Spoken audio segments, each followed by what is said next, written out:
এরই মধ্যে আইপিএল এর উদ্বোধনী ম্যাচ অনুষ্ঠিত হয়ে গিয়েছে। আর আইপিএল এর উদ্বোধনী ম্যাচেও এই জ্যোতিষীটিয়া রয়্যাল চ্যালেঞ্জার্স বেঙ্গালুরুকে সাপোর্ট করেছিলেন। আর এবার আইপিএল এর দ্বিতীয় ম্যাচ অর্থাৎ সানরাইজ হায়দ্রাবাদ বনাম রাজস্থান রয়্যালসের এই ম্যাচকে নিয়েও ভবিষ্যৎবাণী করেছে জ্যোতিষীটিয়া। প্রিয় দর্শক, আইপিএল এর এবারের আসরের দ্বিতীয় ম্যাচটি 23 মার্চ বিকেল 4টায় অনুষ্ঠিত হবে। এরই মধ্যে এই দুই দল এই ম্যাচকে নিয়ে নিজেদের দল গুছিয়ে নিয়েছে, যার যার মতো অনুশীলন সেরে ফেলেছে। এখন পর্যন্ত আইপিএল আসরে হায়দ্রাবাদ ও রাজস্থান 20টি ম্যাচে মুখোমুখি হয়েছে। আর এই 20 বারের দেখায় হায়দ্রাবাদ 11 বার, অন্যদিকে রাজস্থান রয়্যালস 9টি ম্যাচে জয় পেয়েছে।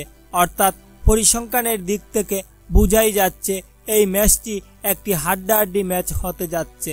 তবে দর্শক, এবার সানরাইজ হায়দ্রাবাদ বনাম রাজস্থান রয়্যালসের এই ম্যাচকে নিয়ে ভবিষ্যৎবাণী করেছে জ্যোতিষীটিয়া। জ্যোতিষীটিয়ার ভবিষ্যৎবাণীতে জানতে পারি যে এই ম্যাচে রাজস্থান রয়্যালস জিততে চলেছে, তবে একটি হাড্ডাহাড্ডি ম্যাচ হতে যাচ্ছে বলে জানা যায়। প্রিয় দর্শক, এই ম্যাচকে নিয়ে আপনাদের প্রেডিকশন কি? কোন দল জিতবে বলে আপনি মনে করছেন তা অবশ্যই নিচে কমেন্ট করে জানাবেন। ধন্যবাদ সবাইকে।